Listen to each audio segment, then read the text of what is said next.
İyi günler arkadaşlar. Kanalımıza hoş geldiniz. Bugün yine sizler için yepyeni videolarla karşınızdayım.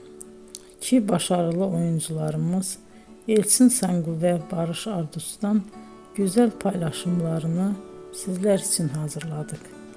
Elçin Sangu, Sevdim Alabora, Yalancı ve Mumları, Kiralık Aşk, İyi Günde Kötü Günde bu dizilerde rol almış ve herkes tarafından çok beğenilmiştir.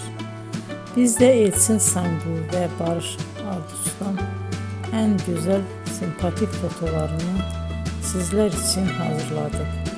Bu karelerin devamını istiyorsanızsa emeğe saygı olarak kanalımıza abone olup yorum yazmayı unutmayın arkadaşlar. Teşekkür ederim.